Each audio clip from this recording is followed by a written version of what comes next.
Comics in the combat zone. Comics in the combat zone.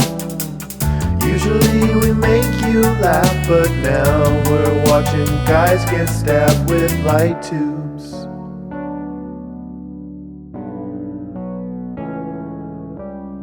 Hey there and welcome everyone. We are back here at Comics in the Combat Zone after a nearly 2-year hiatus. Myself, Ben Stead. Hello. We are back doing our favorite thing to do, watching terrible independent wrestling from the early 2000s and talking about it. For those of you who didn't know, we used to do this podcast for roughly a year in 2024. It was audio only. We didn't really have this nice podcast studio that we're afforded today. It was always on sort of the back of our minds to get this thing going. I know like life sort of got crazy. So yeah, very excited to be back with the Wrestling Brain. Doing this podcast and picking up right where we left off because we were not going to rewatch those episodes, were we? No, they were definitely memory hold, but I'm not willing to reopen that. I mean, it's nice to be in a proper setup. You know, obviously, I came into a bit of money under circumstances I will not be talking about. No, I'm just joking. Still in the same comedy club, just an upgraded podcast area. So yeah, it's good to be back. But when I was watching it, I was like. Yeah, about an hour into this one, I was like, what have we done? Yeah, it's like I messaged you saying 3 hours. Oh, fuck. So, yeah, we are back. We'll be doing these weekly. New episode. We're going to have more features. Like, if we're talking about someone, I might pop a picture up. If it's going to be something particularly funny, I might have a little GIF here going. We are going to have anything violent, bloody, or gory. For YouTube, yeah, nothing. Because just we know cover YouTube, yeah. How YouTube is. But if you follow us I'm at Funny Jordan D, you're at Pink Hoverboard, and of course the Wrestling Brain. We'll be doing clips like that, things like that on there. So yeah, without further ado, we watched the show. Yeah, we did. Oh, we also just saying if we hit enough subscribers, both of us will take a light tube. Yeah.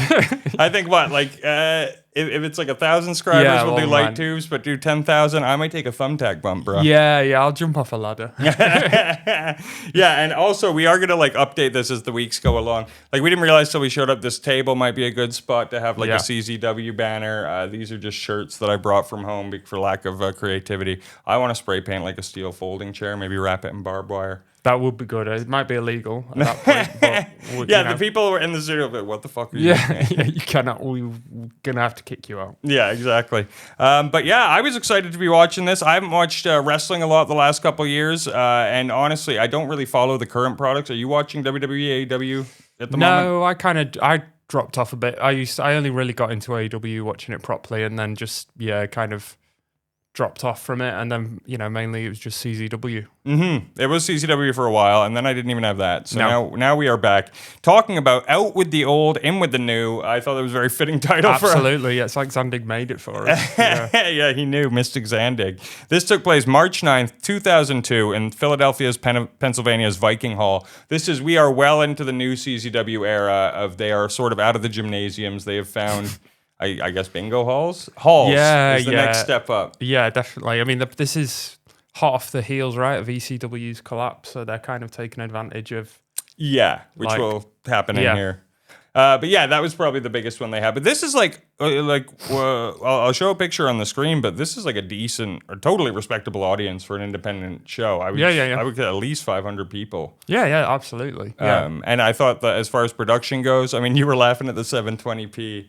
Yes. Video frame. But I thought as far as okay, so if you've not listened to the old episodes, the standard used to be, is there commentary? Yes. Can I hear what's going on in the arena? Is there music playing throughout? Yes. Yeah. So at that point, we were above that level. I will say though, anytime anyone talked into a microphone on this show, it was really dog shit quality. And it feels like there's no one on this show that gets told, no, you don't get to cut a promo. Anyone that wants to talk into the microphone is afforded their time. Yeah, the promos, that is often the bulk of the runtime as well, is just someone doing a promo for far too long. Yeah, for no one to cut them off. Yeah, especially when it's Zandig, no one can cut him off. Yeah, absolutely. You can't cut the boss off. So we open with the classic first graphic. Before you see anything else, it looks like a white clip art. Hurricane Kid versus Towel Boy.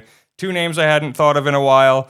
Two of just the scrawniest looking dudes you can find on any roster. It's crazy how they're so scrawny. They are so scrawny. Maybe it's because it's in 720p. It's officially in high definition now, but they both look like Pepperami. It's insane. It feels like if you went to any high school in the country and were like, who wants to be a pro wrestler? These would be the kind of guys you'd get, like the skinny army would form. Yeah, or in a film, they'd be like, these guys come as a pair. Like they're two people who just stick together. Like they're not brothers or anything. They're just best mates who never, like the two scrawny kids that are always together. Yeah, exactly. And we've got Eric Gargiulo and John House back on commentary here. Eric Gargiulo is just the classic, sensationalizes everything, babyface commentator. John House is just the scumbag heel. Great combo. John House is like, Hurricane Kid was telling me he gained like 2 pounds over the summer, which I thought was a funny line immediately. But yeah, this was very wrestling school match to begin. You could see that like they knew what move was coming a second before. It was very choreographed. Not to say that it was bad. Like it was sort of, the moves were being done athletically. But it just felt like, these guys have worked this exact match out like a bunch. And I was like, why is this an opening match? But then at one point, Towel Boy, he just hits a standing moonsault from the thing to the outside and lands on his feet. And I was like, that's incredibly impressive for just a guy. But yeah, it's sort of like you were saying. I'm like, okay, where is this going? Why are we watching this? And then out of nowhere, a returning Nate Hatred shows up and just fucks these guys up. It's actually good. Like, that's actually decent storytelling. That's decent wrestling booking. Because you are just like, why the hell? And then like, oh, okay, yeah, that makes sense. You just run in and destroy both of them. Well, and at one point, Hurricane Kid had set up a table on the outside. So it's sort of like the gun in the scene rule where like the table must now be broken. Yeah, Chekhov's table. And they just hadn't been doing anything with it. And then Nate Hatred shows up and the first thing he does is he picks up one of them and just beels him over the top through the table. Always and satisfying. It looked awesome. Yeah. Obviously, we're not no mats around or anything. No. Yeah. They're not upgraded to safety features. Yeah. And it's weird with these halls specifically. Like there are some hardwood floors that look sort of smooth and like they'd hurt less. Like this looks like the cracked concrete. Yeah. It's not built for it. I know all concrete's built the same, but it looks like more painful concrete. So yeah, that's what we get here. This is just a big return for Nate Hatred. And Dewey Donovan's with him as well. It is weird. Like I just remember him and Gage being being heels for the longest time. And then Gage got, on the last show we reviewed, Gage was brutally taken out. And so Hatred's meant to be coming back and avenging him. And now these guys are just baby faces, so I guess it doesn't matter. I mean, one thing I remember from our previous run was always that CZW can never decide whether someone's a babyface. Like, they can never commit to them being a babyface or whatever. It does just depend on the audience that night, whether they're going to boo or cheer them. Or what kind of mood the wrestler's in, if he's going to be a dick to people or not. But yeah, it's. I guess they are baby faces. I mean, Dewey Donovan looks good in his green suit. He looks like he's filled it out a bit. He looks like he's gained 2 pounds. Yeah, he looks a bit bigger. Yeah, he looks healthy. Yeah, he looks like he's doing all right. He's also just full-time manager now. This guy used to be a wrestler, but I think that is the move. It's like he was okay, but he's got a decent look. To him, to carry it. So, and when you're his size, it's like you can either be Spike Dudley, where everyone just fucks you up, or you can be a manager. Yeah, so, I'd go manager for sure. After Nate Hatred cuts the first promo of tonight, and I didn't mind that it was so bad because he shouldn't sound good. He looks like just such a metalhead, like monster. Yeah, like Bane. It should be like Growls. Yeah, Batman and Robin. And then he's talking about why he's so angry, and then for the first. For the first time, I think in CCW, we get like a recap video on the screen of Nick Gage. He was handcuffed just getting Mick Foley at the Royal Rumble, like constant chair shots to the head. Luckily, he didn't have kids in the front row crying watching it. But so I thought that was like, hey, look at CCW with the production here. Yeah, they're like us. They keep upgrading their production and they keep discovering new ways of doing things. Yeah, I don't know what the fans were watching as this was going on because there was no Titantron or anything. And the commentators were referencing this because they were watching it. It's just an NPC crowd. It's just they disappear and then they render back in when the camera's on them. Yeah, exactly. But then out of nowhere, another guy I was happy to see here, Justice Payne, appears with a microphone just at the top of the bleachers. It's hilarious because some of the microphones on this show have wires attached to them, and then some of them are wireless, so they must have had to strategically plan who gets what mic. Because, Justice Payne's just in the crowd at the top of the bleachers. He's talking just crazy shit about Nate Hatred. He's like, why don't you come do something about it? And then Nate does, which I always like, because in WWE when they're just talking shit at each other for like 10 minutes, Yeah. and it's like, dude, you could just walk there and fight him. Yeah, just punch him. Like, you're allowed to do, you got to maintain it. Just punch him. Yeah, exactly. So Nate goes to just punch him, but it turns out this was a trap. As this guy, what is his name? Steve Rise. Or Steve Rises or Steve Rhymes. I swear at the beginning they said Steve Rhymes, and then by the end of the show it's like someone corrected them and it was Steve Rises. They might have got it right first time. There's no way to know with these guys. Justice Payne just has a rotating door of lackeys. Yeah, don't get used to them because there was like a whole gang that we've not seen for ages. Yeah, then two guys that also joined that we hadn't seen for ages is the Backseat Boys. Hell yeah. Johnny Cashmere, Trent Acid. Legitimately great tag team. Yeah, and all these guys just start fucking up Nate Hatred 4-on-1. And so it is sort of like in those old ECW shows where they have like this stage area well away from the ring, and it's almost like a platform and then another platform above it. So they're on the higher platform, and the Backseat Boys do what they call the T gimmick, where they've each got his one arm up so he's shaped like a T, and just throw Nate Hatred off this thing through a table. It's a pretty big bump for a guy like that to take, I thought. And it's cool to give something a unique name that is just throwing someone. Like, they just throw someone and they're like, no, this is a thing. It's the T gimmick. It's a T gimmick. I know it's a reference to something I'm probably missing, but... Yeah, I don't know. Yeah, so I'd even written here, I thought this match was going to happen. And then, Justice Payne just runs off as this attack's going on. And then Nate Hatred is just sort of wheeled out, and Justice Payne continues talking shit. Like, this was a very, like, ECW used to just have where one segment would bleed into the next and thered be no, like, cuts or whatever. That was happening a lot off the top here. Yeah, and I think that's what happens when you've got a product that where, like, there's no, like, iron fist, like, not to glaze Vince or whatever, but there's clearly they're not, like you said, they're not told to stop. Like, you need to be told to stop, and when, he was a big name in it, he does just keep going and going and going and going. It's like, yeah, I don't know if you need like someone who's as like authoritarian as a Vince, but you do need someone who can pull in the reins or like knows when to. You need at least someone on creative. Like Zandig cannot do it all. Yeah, exactly. Yeah, I just realized as you were mentioning him, we do have a Vince McMahon book here on the table. We're not pro. That is not a praising him at all. Yeah, despite what we just said.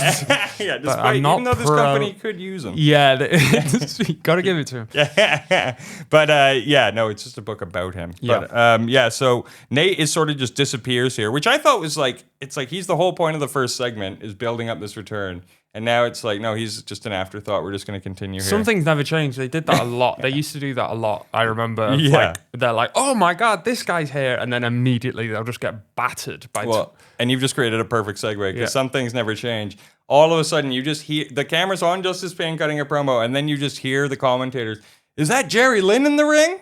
ECW's Jerry Lynn, like one of the bigger stars they've had, especially in 2002. Big name. Yeah. They've said this is his first match since ECW. He's been off with a knee injury, and he's just in the ring there, and the camera missed his entrance. I think that is. Yeah, I mean, I guess it is always important to remember how crazy that would have been for like a 500.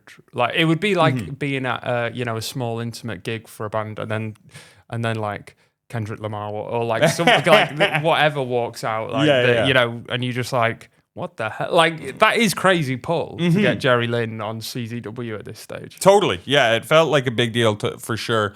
And then I was almost like, it's a tough one though because with Jerry Lynn, he's not the most charismatic guy. He's not like a great promo necessarily. And then he's most famous for this series of matches with Rob Van Dam. But anyone you put him up against in CZW is not Rob Van Dam. So it's like you're almost setting him up for like a sort of lackluster performance. But they set the match with Justice Payne and Jerry Lynn, and that's what we sort of had to look forward to as a main event here. Yeah, and I think anyone with like, it is the thing where, you'll see someone who maybe didn't make it at the top level in football or whatever, playing against five-a-side, and you're like, oh, they're absolutely incredible. Like, same with Jerry, where like you put even a mid-level cut, you're like, oh, these guys, there is legitimately a level to this, and like just how he's built, how he's canned, like, and even an ounce of charisma, like just a little something about him compared to everyone else. It's cool to see. Yeah, totally, and like it must be great for these guys. Like when you are a Jerry Lynn, you're like, look, if I was to debut on WWE. The arena's not cheering. Like, the mainstream doesn't know who I am, but these niche fans, I'm a fucking big deal. Yeah. And they start chanting New Effin' Show, of course being his nickname, and then start chanting ECW. And I just imagine Zandig in the back fucking like crushing his beer. They died, I lived. Why are they not chanting my name? Yeah, because they did make a point in a bunch of shows of being like ECW or pussies, actually. Yeah, they weren't the real. Yeah. So then we get a match. Jerry Lynn pulling double duty tonight. I forgot here. They actually send in this Stephen Rhymes or whatever the fuck his name is to fight Jerry Lynn. I'd written the start of the match because I always time these, but it turned out to be not necessary. Because Jerry Lynn hits him with one cradle pile driver, his finisher, and then we get an immediate cut. So Stephen Rhymes is dead for all intents and purposes. 100% dead. We get our next match, Z-Bar versus Chris Styles with a Z as well, versus the Bar Cam. That was a big thing, I think, 2002, just putting like that Z on everything. Just that was the way you cooled it up, right? I remembered back in the day when it was like the Hardys, Dudleys, and Edge and Christian. I'm like, how can we get a Z on Edge and Christian? So all three of them. Z Edge, yeah. But like Zabar taking it the other way, moving the Z to the front.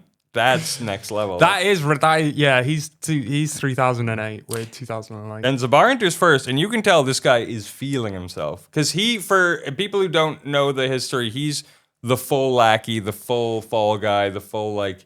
A lot of the times, like, guys would just be getting goofed on in the ring, and they'd pull up Zabar just for one more move or to fuck with him more. Like, he's the complete... He feels like the whipping boy of the locker room. Like, yeah, and I think it is interesting to think about, like, how someone... Because I think Zabar's been there from very early on, right? Along with Justice Payne and things like that. Like, to be part of going from a gymnasium and stuff, it must have been interesting, like, and you must be like, holy shit, I'm part of this legacy of this product now, and I'm feeling good about it. But then, yeah, he does get beaten up a lot. Yeah, and like as much as we goof on CZW, it is all in hindsight. When like at the time, this was a company that was blowing up and doing very good for itself. It must have been exciting to be a part of that. Yeah. The commentators also tell us that he's fresh off a tour of Japan, and he does just look like more like a wrestler to me. So he's big in Japan. Yeah, they're like, he's big in Japan. They say that about everyone. They're like, he's big. He's been to Japan. And then Bar Cam is out next, who is always just like a goof character. Like they made the guy with the camcorder a wrestler, and now his name's Bar Cam, and he looked completely different. I'm pretty sure this is just a different guy. Yeah, he's got a mask on. The story of Barcam is one we need to study it because I don't understand who he is. I don't know. I kept thinking he was Zabar's, like, you know, when he'd have a camera and it'd be like, oh, Zabarcam, but Barcam's just just a guy. Yeah. I honestly, while we were off, I Googled if there are any other podcasts like this one covering CZW, and there aren't. So this might be the most anyone has ever dedicated to talking about these guys. I think we need to take this in a true crime investigative angle where we like look into Barcam and like the story of Barcam. I'd love to find them. If anyone listening can like reach out to these people and send them this, and we could interview safely. If you can do it safely. Well, don't send them the clips of us insulting them. Yeah, and if they live in a shack near you, and they're the weird, telling legendary stories about wrestling in a bingo hall. But yeah, if Zandig, if you're watching this, there's always a gap here for you, brother. The door is wide open. The door this gap is not big enough. The forbidden door. Yeah, let's get the true forbidden door. So yeah, Chris Styles, I don't remember ever seeing before, but he just looked the most indie-rific guy. He's got a bandana on. Commentary tells us this is an elimination match, which I didn't think was necessary. This whole thing, very slow and plodding for a triple threat. It was like the previous match where you could tell it's been worked out a bunch, but just very slow. The fans start chanting, this match sucks, dead early into it. And I was like, yeah, they're right. They've just seen Jerry Lynn. Yeah. Zibar, at one point, Chris Styles comes off the top. He gets super kicked out of the air and pinned by Zabar, which just slots this guy, right at the bottom. And then... I think I missed one of them. Fuck. Sorry. Zabar eliminated both of them with super kicks. Barcam in 1:57. It was so early, I just forgot it here. And then at 5 minutes, Chris Styles. So I guess we're giving this monster push to Zabar. Yeah, he's getting a real push. We'll see where that goes. Yeah, probably nowhere. Next out, I'm so excited to talk about this match. We had Chris Cash versus GQ. And they'll be like, if you remember, these guys used to be tag team partners. It's great, because if you've never listened to our podcast before, you don't have to, because everything is week to week. It really is. There is nothing to follow. It's really episodic wrestling. Yes, exactly. And I found out when we were watching this, they actually had an episodic show called Fake You TV that there's episodes of. Yeah, because I was scrolling, I was trying to find the episode, and I was like, I don't remember watching anything called Fake QT, but I guess it just like... I have no idea. We will not be watching Fake No, QTV. we're not doing the spin-off. Unless we get big enough. Yeah. Then we'll go back and watch it. Yeah. So yeah, Jimmy Carr joins us to talk fucking. Yeah, it would be great. But yeah, Chris Cash comes out with his unhinged entrance. He takes a sign off a fan, rips it up, and I thought that was great. Did you know that took that fan forever to make that sign? Yeah. Spelt all the words The right. dedication to make a sign for CZW and then just have it ripped up. It's nuts. GQ comes out with a spray bottle, sort of like, I don't get what his gimmick's meant to be here. He's like spraying the crowd like they're gross. It just felt... It's a clat stinky, innit? Yeah, fair. He looks like a 16-year-old. No one on this card looks younger than GQ as like just a kid. He looks like a child. Yeah, and we must have seen children wrestling. Like, there's no, well, I mean, on the show on CZW, because people would have lied to Zandig, I feel like, and been like, Zandig would have been like, I see something in you, so let's just forget that you're... Yeah, well, there's a bit of that coming up, but we'll get into that. So yeah, just as the match is set to begin here, out comes Lobo in a suit, looking ridiculous. It's just impossible to take this guy seriously. He looks like when the biker has to appear in court and he's got all of his hair like sort of braided back and he's taking a shower. He really does just remind me of Julian from the Trailer Park Boys. I think Julian has so much more charisma. Oh yeah, 100. He just looks a bit. Rizzless Julian from Trailer Park Boys. He should just have the rum and coke. That would give him some personality. 100%. It would get. Yeah, if he had his shirt off as well. Get him out. But yeah, he's such a vacuum. And I remember when we used to give him a crumb of respect because he would just take the most insane bumps. And we like, fair play.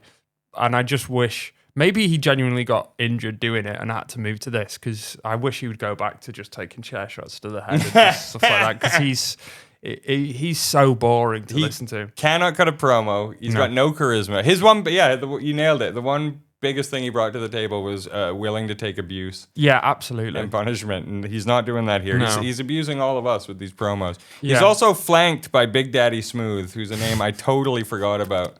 And I wouldn't have even been able to name him if it wasn't just this bald guy wearing a shirt that says Big Daddy Smooth on the back. I think most of the wrestlers should do that. I would wear that shirt. Yeah, Big Daddy Smooth. Yeah.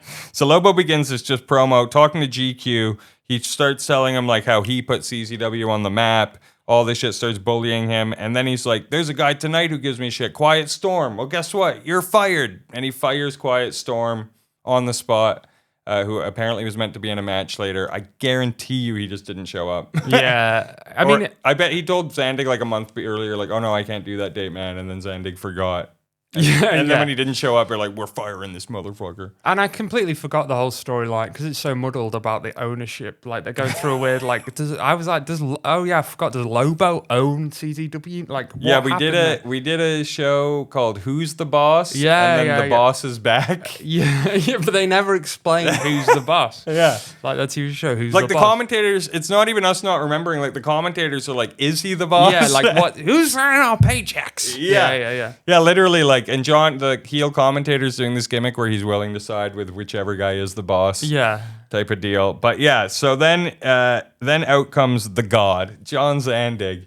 And he's not out for action here. He might be injured or something, because like I've not ever seen him not ready to fight. No, yeah, and he's looking good. Like, it is good to see him in 720p with like his leather jacket. Dude, he looks so sick. He could have been an actor, bro. Yeah, he looks so sick, man. I know we glaze a man who's no doubt incredibly problematic, but Zandig does rule. Like, he is awesome. All that stuff we said about Lobo having no charisma, John Zandig is overflowing with natural charisma. He's got too much charisma, if anything. Too much riz. Like, most cases, you'd fault the owner for making himself the top star, but not in this case. No, absolutely not. He needs to be a bigger star. He needs a monster push. And as if he wasn't cool enough, he comes out holding a full spool of barbed wire for no cool. reason. Yeah.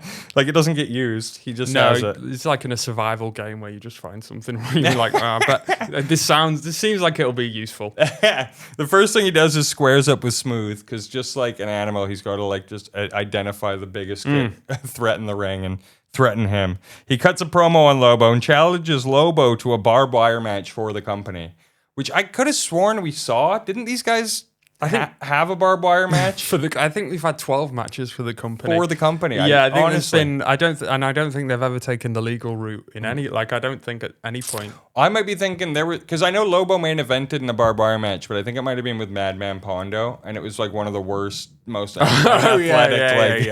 I do remember that. Yeah, I mean, maybe you're thinking of like the matches for this is quoting when they did matches for bitches. Oh yeah, for the bitch. yeah. Oh Yeah, no, yeah. it was the Bring Your Bitch match or Yeah, something. yeah. He's So like, many good memories. I guess I need to give you. I signed the contract.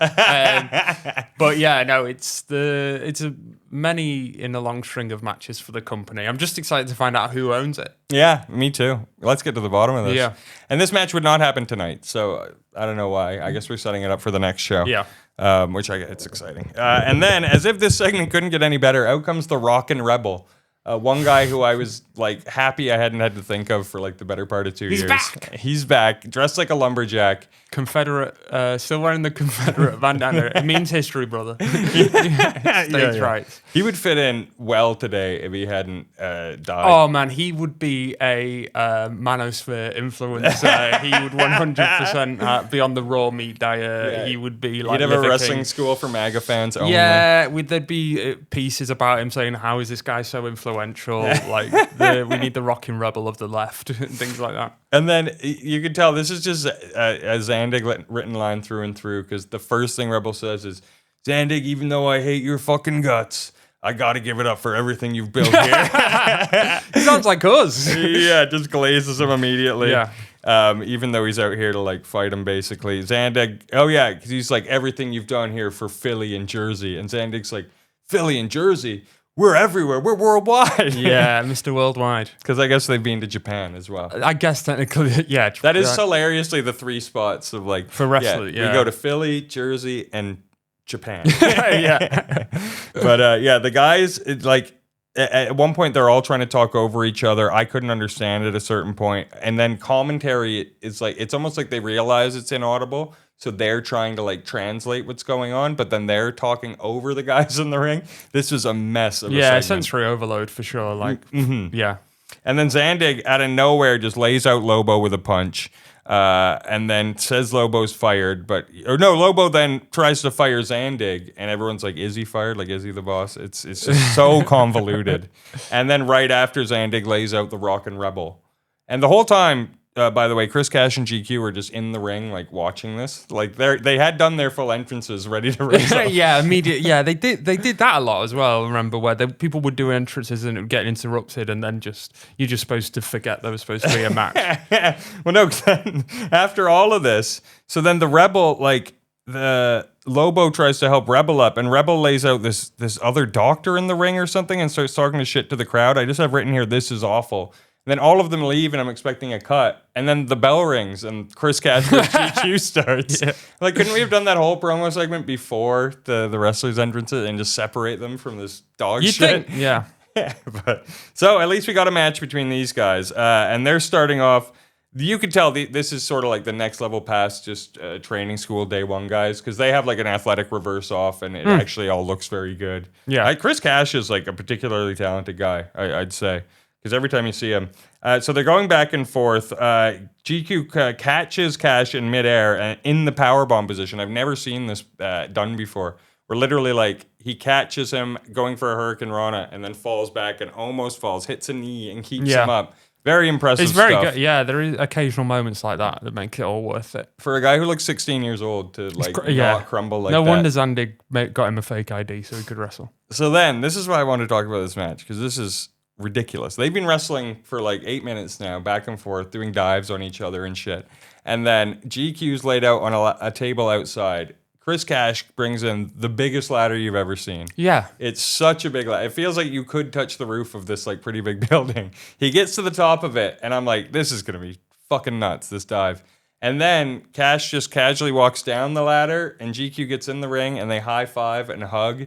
And then start flipping off the crowd like, fuck you. And it's like, oh no, they were a tag team. Yeah, I didn't think it landed like they wanted it to. How could it? Yeah. This is the company where that shit happens and everyone's expecting it. It's like all of the air was out of the building. Yeah, to bring out, because you're right, it is an insane ladder. Like it's the visual of him up there, you're like, oh my God. You expect it as well, or someone to push him out or something, but then he just gets down and you're like, I mean, kind of impressive to get up there and then get back down safely, because it is that big and it is in a ring that's probably not built for purpose. But Just climbing it is a feat. Yeah, absolutely. And I think, they did the sort of reversal where it turns out they're allies. It's like, why? Why is this? Why are you doing this? Like this? Yeah, this is so stupid. And it is. The matches are so long as well. When it also almost does a disservice to the guys, because the only way to really get over in CZW is to put your body on the line. I think that's why all the guys that are big stars, like Nick Mondo is an authentic star in this company because he's done the craziest shit. So like, if Chris Gash had done this and this turned into like a crazy match out of nowhere, it probably would have raised their stock significantly. Yeah, absolutely. And instead, it's just like a dog shit angle. That's why the Kingpins need to come back. Let's go back in the archives. Watch episode. That's episode 1. That's all you need to watch with the Kingpins. I've put those on the YouTube too. I will be on my YouTube at Funny Jordan D putting up old episodes for people who do want to follow in the archives. It's worth it. So we get our cut. Out comes Nick Burke. The softcore connection. He's sort of the guy you would expect in a company like this. He's not hardcore. He's softcore. He's anti this, that. He's got his own faction of just losers. Zabar's in there. Yeah. As well as Ty Street. And they also don't really... Because Zabar's walking out before... They're not good with factions. They never really know. The only one that was decent was the Hate Club, like that kind of had a bit of juice to it. Because these guys, it's just they're always separating. They're always like, "Oh, this is over." Zabar's walking about by himself, doing all this stuff. Like it's. Well, and to your credit, they start this segment with dissension. Yeah. So they'd been doing this gimmick where Ty Street is just like he's a miniature Scott Steiner. He's got the bleach blonde hair. Yeah, he looks sick. I'm going to put a photo of him up because he has to be seen. And then for a while, Zandig had found a guy who sort of looks like Ty Street, and they were doing a gimmick where there are two of them or whatever. They do look alike as well. Like even, but they're not like in a world where identical twins exist. You wouldn't be like, oh, I got mixed up. It is kind of, it is crazy. Yeah. It's ridiculous to believe. But then so Nick Burke, off the basis of that, he starts being like, what was that with that attack last week, man, last show? Like, you attacked me. And Ty Street's like, no, that was clearly, that doppelganger guy who's been calling himself Ty Street. And Nick's like, I don't believe you. We're going to have to sort this for the match. To do a twist from a film, I like to do it wasn't me, it was the other guy, reveal. Is nuts. Yeah, it would have been maybe landed more if they'd been separated or hadn't been in a match together. Or been like, any of the humor hit, because clearly it's meant to be a bit funny, a bit tongue in cheek, but they're just so. Nick Berg, nothing he does is funny. I think he fancies himself a funny guy. Yeah. And he's not. No, he's not. It's certainly not. It's very difficult to be a funny wrestler, I think, to maintain it. And he doesn't clear that Zabar. Yeah, I like that a lot. So we get Ty Street versus Nick Berg. Yeah, this is just super basic again. None of the wrestlers, there's such a divide between the talented and untalented on the CZW roster. Although I will say, Burke took a monkey flip and fully landed out on his feet, and that was pretty impressive. Yeah. But yeah, I have written here, couldn't be less interesting. No. Ty fucks with Rob Hartog, who we haven't talked about yet. Legend of the referee game. Yeah. He's Rob looking Hartog. good. Yeah. I feel like he used to have scraps of hair on his bald head, and now he's just fully bicked it. The original, he went to Turkey originally. He was one of the first people to trust that it was real. Yeah, and they failed him, and now he's bald still. And that I only have that written here because Hartog's like threatening Ty Street. And the John House on commentary is like, what's he going to do to Ty? Ty's not dinner. Because Rob Hartog fucks up a dinner. Yeah, he's fat. Yeah, that's where I went. Yeah. So Ty builds this move that like, it's a reverse pedigree. How can I describe this? Like he's going for a tombstone, and then he lets go of Nick Burke's legs. So his legs are down on the ground, but his head is facing up into his balls and stuff. And then he lifts his arms up as he's like, Burke's doing like this balancing act, and then drops him down for this reverse pedigree. I'm sure in his head, reverse pedigree sounded cool. Yeah. This was so weird. Yeah, it wasn't good. Like, I imagine they do this a lot where they're like, well, all the top wrestlers do this, so we're going to make a name by like doing something crazy with it. But it's like, there's a reason these moves work. They found these moves. Pedigree couldn't be cooler. Yeah. This was, and it wasn't even like, again, funny. Like it wasn't like, oh, his balls are in his mouth or his bum's out. Like it just was nothing. If the whole point of it was to put his balls in his face and he like or like Rikishi, where the stink bomb or whatever, just something. But yeah, there's nothing to it. It's a humorless match. It's very boring. Very boring. And then we get Burke Driver hit for a 2. The crowd is so flat here, by the way. It's not just us shitting on it. It's like the crowd is being up at points. But we haven't seen a good match yet tonight. The coolest thing was Nate Hatred wiping house with people, and that was about an hour ago now. Yeah. And so this has all been shit so far, and I think the crowd's starting to be like, all right, where are we going? And so finally, Nick grabs the microphone during the match, and he says, look, we should stop fighting. We haven't high-fived all night, which was sort of funny. And they go to high-five. Nick swerves him with it and then rolls him up in a schoolboy and gets the win. And Ty, instead of being pissed, he does the whole, like, you got me. Yeah, respect game. Yeah, so they hug, and then Zabar comes out, and they sort of reestablish that this is the trio. They have so many matches like this that are just that are just nothing. It's why it is hard to really maintain attention watching CZW, because there's just so many nothing matches that aren't like, good. If point A and point B are never the same, then it doesn't matter if you get from point A to point B. Yeah, it's just like, what? Because next week they might not be a team anymore. Yeah, or they might do the same match again. Yeah, exactly. It's just, I hate this. I hate it. I hate it all. So then we go Joey Corbin and Samir, the Overboys. Two skinhead-looking guys. They sort of look like, scarier versions of the two guys from in the first match. Like they look like they've been to like prison. Yeah. They look tough as fuck. And I'd not seen them before. Apparently they were a tag team in other parts of the States. This is like their first time being brought in. Or they'd had a match together at a previous show in CZW. But they're a tag team. They're taking on the Midnight Outlaws, who for a second I was like, wait, who are these again? And then I remembered this is the Briscoe brothers. Yeah. But it maybe not with what happens a bit later. So as the story goes, Mark Briscoe, I believe 2 years younger than Jay Briscoe, is 16 or 17 at this time. Oh, yeah. You need to be 18 to wrestle in the state. So they put them, instead of just saying you can't wrestle, they put them under a mask and call them the Midnight Outlaws. Yeah. In states where this law. They'll neither confirm nor deny who they are. Yeah, they never say that they're the Briscoes, but they keep the moveset and everything. Yeah, they pretty clearly are the Briscoes. They're palette swap from Street Fighter. Yeah.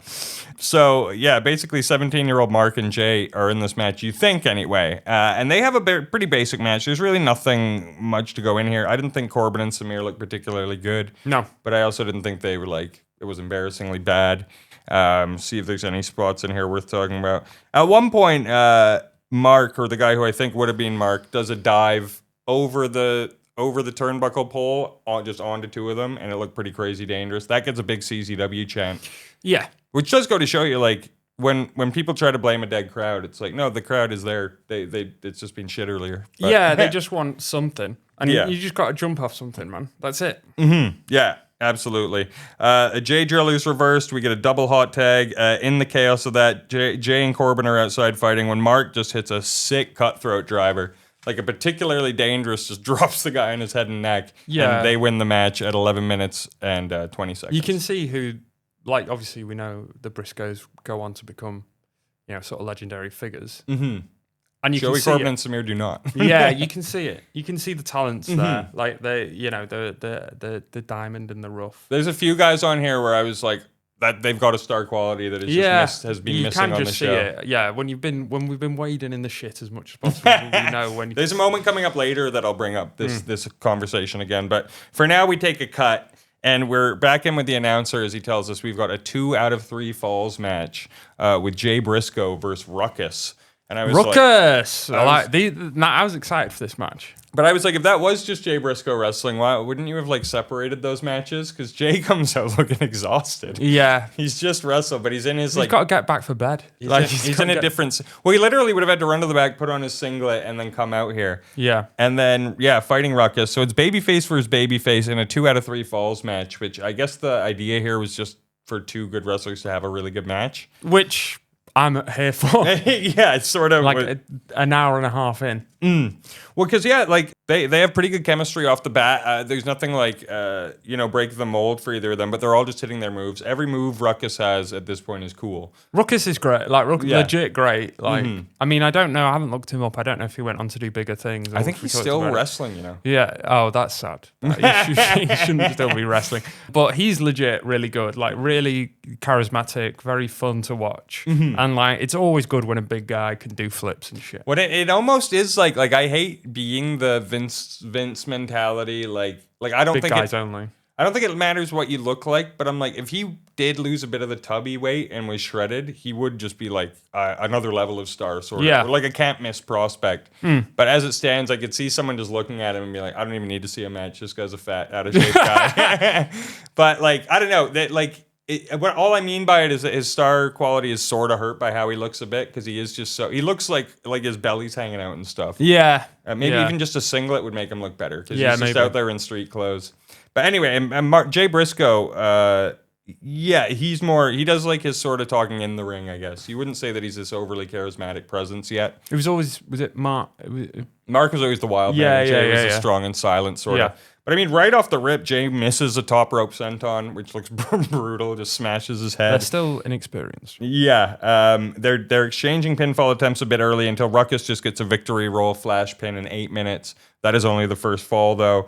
The match spills outside, where Ruckus hits this Arabian moonsault, lands on his feet, which was extremely impressive. Back in the ring, Jay hits a Michinoku driver for 2. Then he locks in an armbar, and they do a really good tease of the armbar here. I actually thought Ruckus was going to tap, given they were trying to even it up. And then for the rest of the match, Ruckus is sort of selling his arm, which is just psychology you don't see in CZW. Yeah. Ruckus hits his sky-high powerbomb, calls for a chair, which is just handed to him by an audience member, lays it on Jay, and does this, not like a moonsault, like a standing corkscrew. He does like 3 spins in here. He's insane. He is actually, it is insane. It doesn't make sense. Yeah, his athleticism is insane. Like, yeah, no, it's very impressive.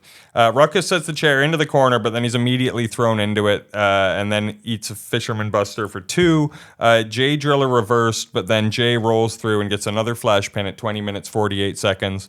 So they've built up the third fall when out of nowhere the Midnight Outlaws attack, and I was like, is this just Zandig like trying to muddy the waters of like, no, it can't be the Briscoes. They attacked the Briscoe or whatever. Yeah. Clearly, this has been Mark the whole time, but then they got someone else in the J outfit. That absolutely is not. Yeah, but it makes no sense. It feels like the only reason they did this was for that confusion. It only confirms that they are the Midnight Outlaws. Because there's no storyline-wise, it's not like they're leading to a feud. Because it's impossible to have had them meet. There's no reason for them to Ruckus has never interacted with them either. Are they going to build to Ruckus and Jay versus the Midnight Outlaws? Yeah, it'll be like Mrs. Doubtfire, like. Where he's like in the restaurant trying to change between the 2 meetings. So he could talk to. It doesn't make any sense. So, like you said, it is only so that the judge watching can be like, well, it couldn't be. They can't be them. Even though it obviously could be. Yeah. So then we cut, and this is another one of my favorite, just classic CZW moments. We come back, and the announcer asks, so do you want to see the third fall we just missed between those 2 guys? And the crowd's like, no. Loudly. Not even one of them, like pretty much in unison, they're saying no. And then the announcer's like, well, here they come. And then they play the CZW music, which, by the way, if I can get away with that, I'm just going to end all the episodes with it, because it's such a killer tune. Yeah. The CZW. And out comes Jay Briscoe and Ruckus. They start at this crazy fast pace as the crowd is chanting, "We said no," which is so mean. But immediately they do like 2 cool moves, and the crowd's like, "Oh, okay, actually, we do like fair this." Play, Yeah, so they do quick falls. They fall for the first 2 tees. Runway moonsault from Ruckus outside on the concrete, which always gets a big pop. Then in-ring, Ruckus seats 2 chairs, and Jay just picks him up and fall-away slams Ruckus on these 2-seated chairs, which look brutal. But then Ruckus, right after, pops up. He throws Jay in the corner, puts a chair in front of him, and hits a somersault Van Terminator. I'll put a gif of that up because it looks incredible.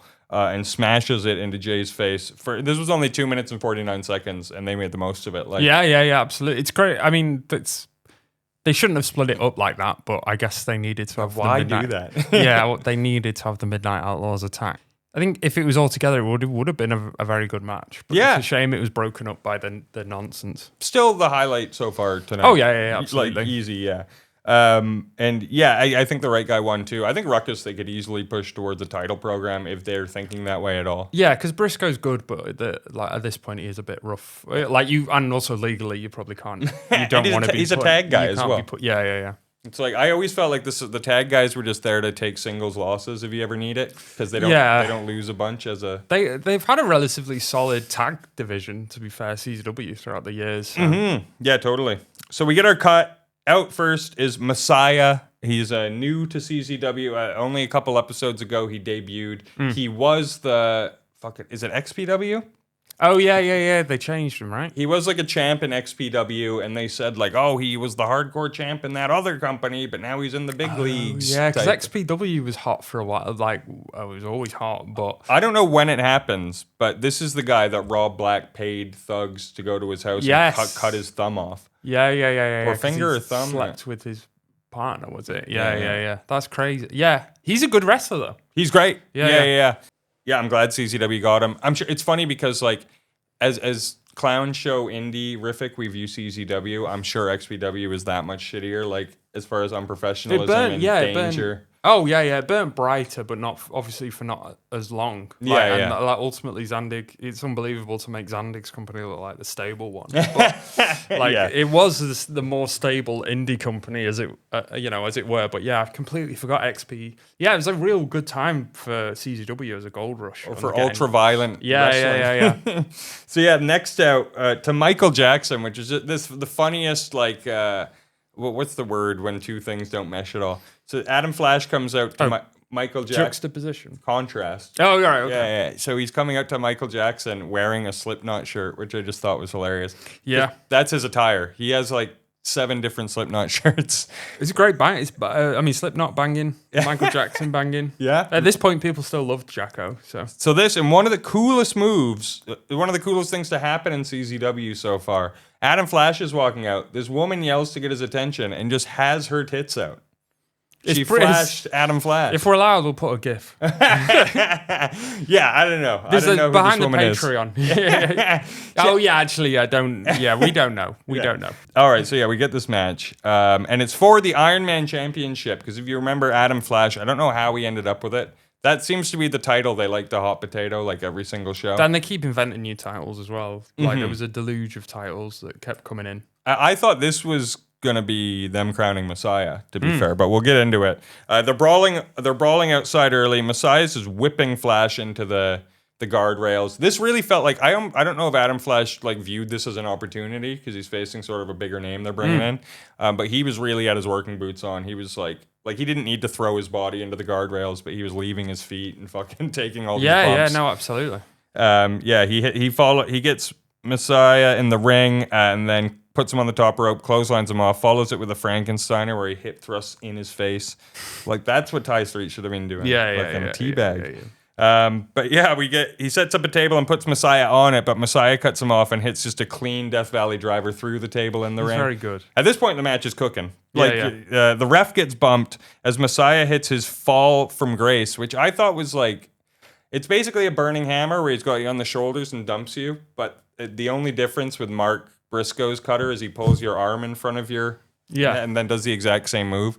I feel like maybe one of them should change it, but I don't know. He hits it, but there's no ref to count. So he goes to get another table and puts it outside, and then they're just on the apron. Flash is on the apron, and Messiah smokes him in the head with a chair. Hardest chair shot of the night so far. And the whole match at this point just becomes teasing around the table. I'm talking for like a good 5 minutes. Yeah. Like at one point, Messiah's got him up and he goes to chuck him, but Flash slips off. A lot of edging. They were very much edging this big table spot. Which all leads to, and maybe this was the thought process with that Chris Cash thing earlier, because Adam Flash, he lays out Messiah with a move, and then he goes to the back, and he comes back with a big fuck-off ladder. Yes. I think it was just the same one. Probably. I mean, unless he had 2 big ladders, but that would be, that's crazy. Yeah, he gets Messiah on the table outside, and then does a leg drop of all moves off this fucking ladder. Lands it clean, but man, that must have been a scary jump. Yeah, That's what. Yeah, I don't blame people. I don't blame the guy for going up the ladder and then coming back down. Because like it looks really scary. Just actually fuck this. Yeah, I'm getting paid nothing. Yeah, no. So, but it's cool as hell though. Like it is so sick. Spot of the night for sure. Insane move. Crowd's fucking losing it. And he pins Messiah clean off this and retains his title. So I thought overall just a great showing by both guys. Yeah, and I think there's probably an attitude from Zandig. I imagine when someone comes in from another company, like sort of like a humbling. Yeah, that's maybe why Messiah because he was a bigger name, but it's sort of like, Zandig's like, these are my guys, and unless you're walking in like a bit like a huge star, like an ECW guy, instead of an XPW guy. Yeah. In this one, it's sort of like, no, you're gonna do your dues. Yeah, these guys have worked hard, so. But that being said, if you're like Messiah and you're like, yeah, I'll lose, but I'm gonna put on a great match. It doesn't really matter. No. And this went 15 minutes, 9 seconds. Again, the high point of the night. This show starts at the dirt bottom and it starts to like go up slowly. Yeah, the second half is so much stronger than the first half. So we cut, and then we get two guys. I know I keep saying it, but it's like when you've not been doing this for a while, you're like, you forget they exist. Yeah. VD, aka Eddie Valentine and John Dahmer. You see what they did there with the last names? Also flanked by Big Smack Mac.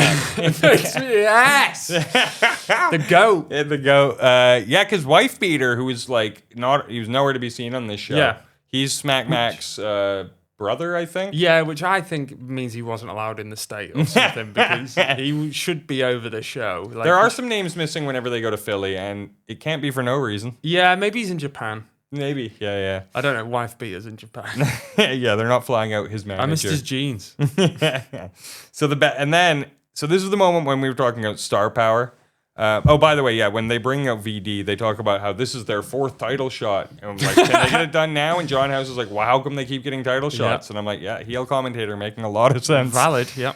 But then out come the Backseat Boys. Hell yeah. And they look like absolute stars here. Yeah, they're so sexy. They are just, like, Backseat Boys is a perfect name because they look like boy band members. Yeah. They're shredded, and they're tanned, and they're oily. Oily boys. They got the hair. They got everything. Yeah, they do look like. Before when we were talking about like epitome of like in a bad way, this is like epitome of early 2000s in a cool ass, like the coolest definitely stoner you knew. But these guys are shredded as well. Yeah, definitely. Cashmere's still got his bat gimmick, and he actually looks cool coming out with a baseball bat. Yeah. At one point, this kid talks shit to him, and he just threatens to hit him with a bat. But yeah, these guys were great. I have also written here. So there's this girl that Cashmere clearly knows in the front. And he's like high-fiving everyone. And then he pulls this girl in and kisses her. And she's a bit overweight. I wouldn't have called her what Eric Gargiulo's about to. But he's like, look at Johnny Cashmere. He's even kissing fat girls now. Yeah, that's... I was like, Jesus. They're very fat-phobic. Super, yeah. Yeah, crazy. If anyone's fat on the show, it's getting mentioned they're not constantly. even if they're not. Like, Big Smack Mac is fat. All about that. Like, there's very clear visions of it, but... Yeah, they do love mentioning weight a lot. Yeah, and as I've Eric Gargiulo, some prize. Yeah. So this is the match. Right as it's set to begin, out comes Lobo, and I was like, fuck's sakes. And he bullies the ref, Brian Logan, out of the ring, and he's got his own evil referee, H.C. Loke, who we've seen before. He's literally just, his gimmick is the evil referee. He's only been brought out. He's only been brought out to be a shady referee. Yeah, who's put in here. And so the match begins with him as the referee. And remember that there's a heel referee here because it doesn't come into the match at all. Really. It makes no sense. I forgot. Yeah, it makes no sense that this was the match they did that. But in doing that, we also get the benefit of Lobo on commentary as from this match forward. What did you think about Lobo's...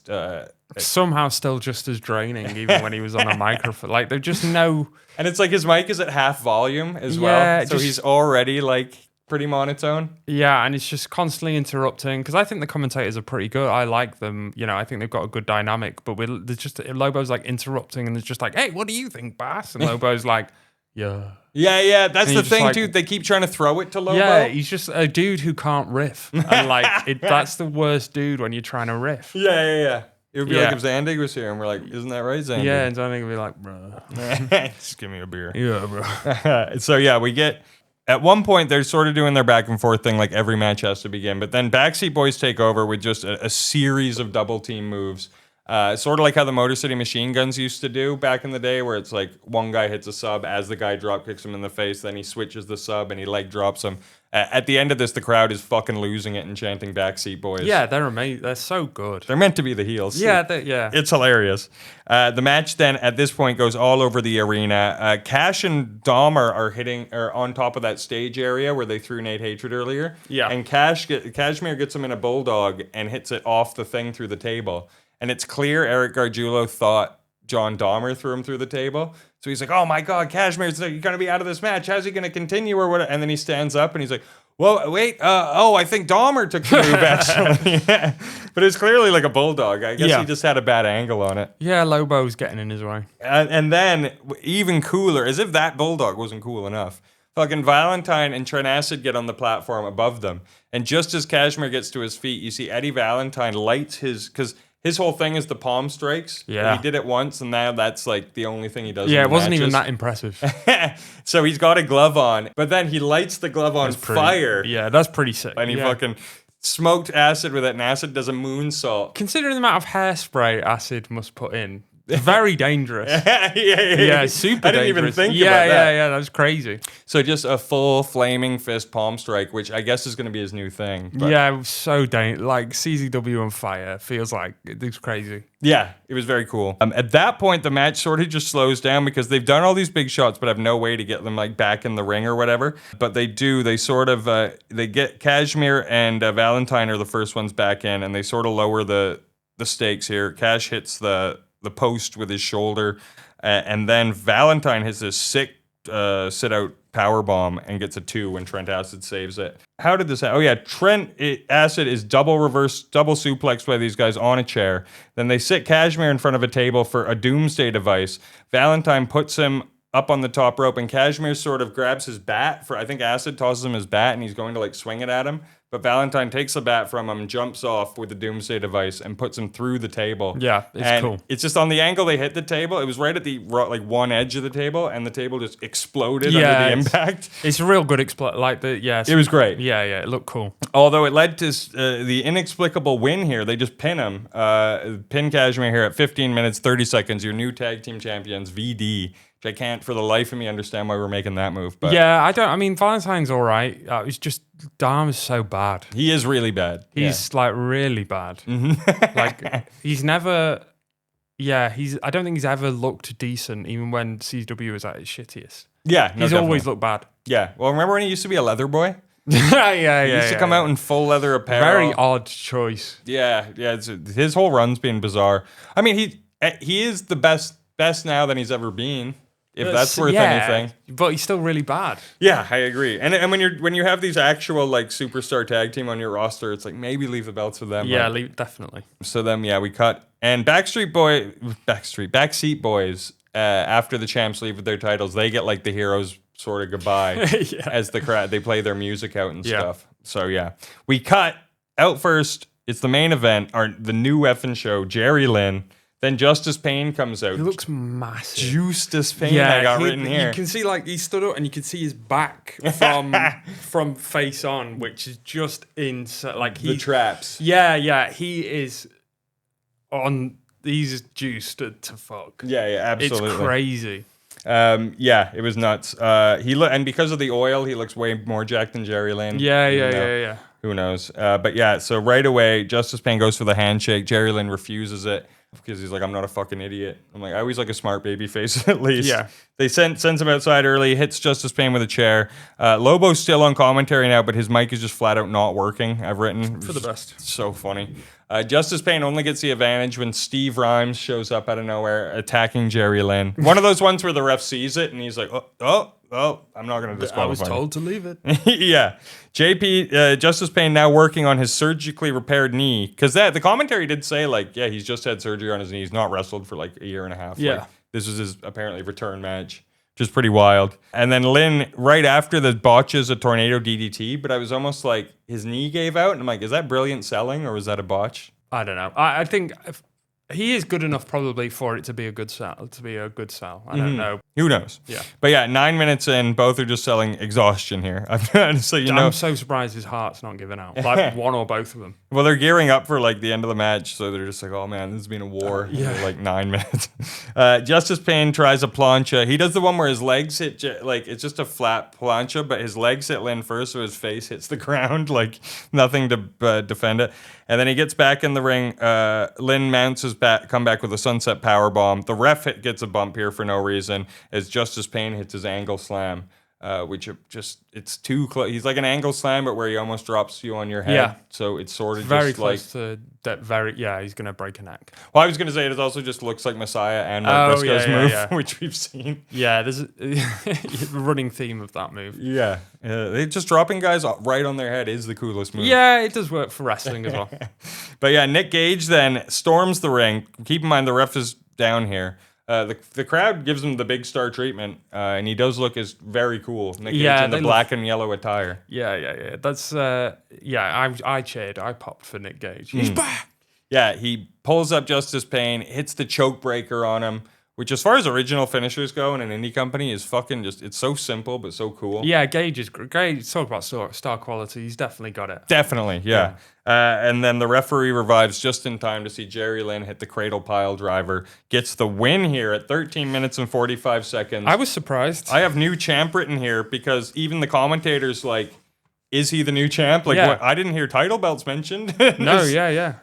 He owns the company now. Yeah. So that match was, again, I thought sort of underwhelming given it was the main event. I thought if you were going to see a really good in-ring match, this was going to be it, probably. I think it came off the back of a run of decent matches as well. Totally. So I thought it was increasing, but yeah. Not that it was bad, it just really didn't it didn't click into that next gear at any point. No, it didn't feel very main event. Nor did it have the time to, because again, Nick Gage is in here before the 10-minute mark. Yeah. You thought, or maybe do that a bit later. But yeah, I don't know. Jerry Lynn, who knows? Maybe he was showing ring rust. And also, if he's just come back, and the arena and the setup is not as safe as he's used to, then he's probably I need to limit. Yeah, it could be one of those where Justice Payne's like, okay, how about I do this crazy shit where I build a ladder table and then put you through, and Jerry Lynn's like, I'm not doing any of that, buddy. I would, my knee will explode. I'm not bleeding tonight. Yeah, I'm not coming off a ladder. I'm winning. I'm winning as well. I'm winning tonight, Yeah, because you basically do have all the cards. Yeah. But yeah, so at that point, the Backseat Boys rush back in. They attack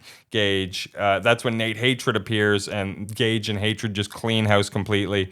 They're brawling all over the place. When the lights go out, and I was like, oh shit, who's this going to be? I almost thought it could have been Sabu. Sting! Yeah, Sting. It's Sting! Hey, he'd be looking for work at this point. Yeah. And CZW's perfect. But then instead, it's Nick Mondo in the ring, holding two light tubes looking this. Sick as fuck. And it was the coolest thing. Yeah, he's so sexy. I was thinking about this on the way here. I think Nick Mondo might have been the first guy to realize how cool light tubes look. Yeah, he is.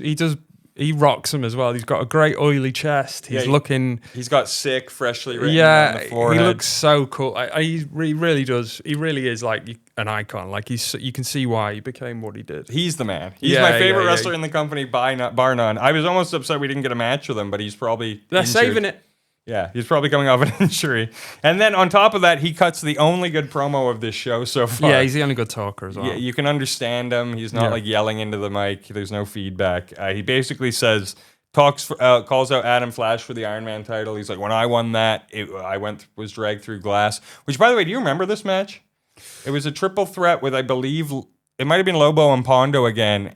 And Mondo. Oh, vaguely. I mean, I remember obviously everything involving Mondo, but everything involving those three will be insane, even doubly so. It was just the whole match was 10 minutes of them doing moves on Mondo through glass and stuff. And then you got the flash pin at the end. So that's what he's referencing here. Yeah. And he's like, no one will put it, no one's willing to do that. So he basically challenges Adam Flash and then goes to leave. And then a little bit of trivia here. Funny, as he's leaving, he notices a kid in the front row dressed like him. The commentary keep referring to him as Little Mondo. Yeah. And that is the real life brother of Drew Gulak, Rory Gulak, who would eventually become a wrestler in CCW. Oh, isn't there a famous thing about Mondo being like, don't like? Yeah. Yeah. Rory eventually will agree to retire if Nick Mondo comes to his retirement match. Yeah. And that's what does it. So Yeah. it's all very poetic. And that is our show. It was the 3 hour and 3 minute 50 show. So that's what we did for you. That's. It was a rough one. I would watched not Endgame. recommend it. Yeah, I could have watched Endgame or Infinity War in that time. Yeah, I don't know. If there was a match to go out of your way to see, maybe the Messiah Adam Flash one, but there's nothing. Yeah, no, I would just watch the Backstreet, but like all footage of the Backstreet Boys. Yeah. They're Backseat Boys, and maybe when Justice Payne walks out, so you can be like, holy fuck, this guy's so big. And any moment with Zandig. Yeah, of course. What are you rating this one out of 7? I think it's bad. I think it's 1.5. Yeah? Because I think it's too long. We're past again. We keep passing stages where things are acceptable and like we can't just be impressed they do it. So they've put on a decent, like a production wise, none of that, but the wrestling's still bad. They still don't understand timing. They still don't understand storytelling. Like there's so much they still don't understand, and they only get through like individual moments of like good wrestling. Yeah. Like there's no cohesive thing. So, and like it is such a. I'm glad we're back, obviously, but I'm just also like I have to do this again. Yeah, when you said you were starting yesterday, I was like, ooh, that's not smart. I was like 3 hours. So I broke mine up over the weekend. it's a good idea. Yeah, I mean, I'm glad to be back, and there's some stuff I enjoyed, but yeah, there's definitely room to improve. Hopefully. Yeah, I had 2, so right around the same. I think the biggest benefit. The biggest positive I can say about the company, or maybe Zandig specifically, is he seems to know when he's got a star most of the time. So the way he's pushing Gage, Nate Hatred, the way he's pushing the Backseat Boys, and Mondo, most importantly, at the end, that's all being done right and well, I think. Yeah. And the fact that he's built those guys and is sort of like using them correctly, I think is a thumbs up. But yeah, that being said, I mean, the first hour of this show is as bad as it gets. There's like not a minute of good wrestling in it. No, it's real bad. And then none of the matches reached like above a 3-star level for me anyway. No, so again, a 2 out of 7 is a fail. Yeah. It's a bad score, but it's still all within the realm of CZW. And the only other benefit too is it all looks cool. Like the vibe looks cool. Like the arena looks cool. Almost in the way old ECW shows used to. Like I can tell it's starting. Like we're beginning to like approach the golden run. Yeah. So like things are starting to come together, but it's still bad. Like they're not together yet. They're just starting to come together. So yeah. Well, that has been us, guys. If you like listening to us, again, follow The Wrestling Brain on YouTube. That's where you'll get your full episodes. And if you want to follow us on Instagram, I'm at FunnyJordanD. I'm Pink. I'm at Pink Hoverboard. And we'll be back next week with a different show, talking some CZW. So until then, we'll see you next time.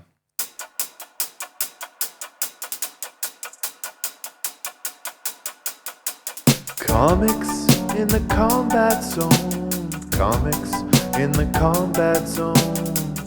Usually we make you laugh, but now we're watching guys get stabbed with light too.